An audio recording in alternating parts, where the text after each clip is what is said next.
అంటే బావా ఆయన మొన్న శివపురం పోయినాం కదా, ఆ ఊళ్ళో పెద్ద మనిషి.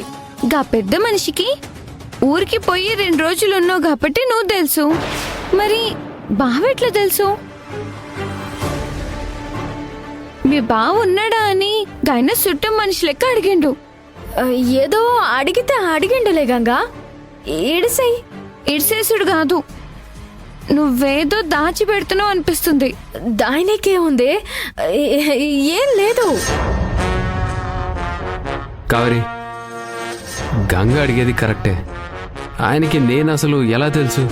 ఆయన ఎవరు? నీ టెన్షన్ చూస్తుంటే గంగ అన్నట్టు ఏదో దాస్తున్నావు అనిపిస్తుంది కావేరి. అదేంటో చెప్పు. అదే బావా, అంటే ఆ ఊర్లో శేషు అనేవాడు ఊర్లో గొడవ చేసిన విషయం తెలిసి నీకు ఆయనే హాస్పిటల్ కడ సాయం చేసి అంతా చూసుకున్నాడు. అందుకే నీ గురించి అడిగిండేమో బావా. ఓహో అలాగా. మీరేం మాట్లాడట్లేదేంటి అర్జున్ బాబు? ఓహో ఆయన, ఓకే ఓకే. శివ, ఆ మూర్తి అని ఆయన మా శివపురంలో చాలా పెద్ద మనిషి.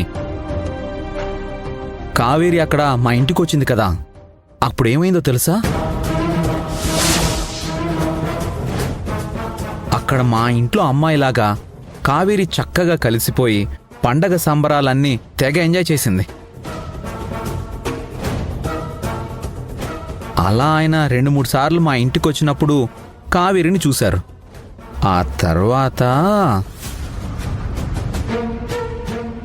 అక్కడే ఊళ్ళో నీకు అలా జరగడం ఆయనకి తెలుసు కదా, అందుకే కావేరి మీద అభిమానంతో ఫోన్ చేశారు. ఎంతైనా ఆయన కావేరిని మా ఇంటి అమ్మాయిగా ఫీల్ అయ్యారు కదా.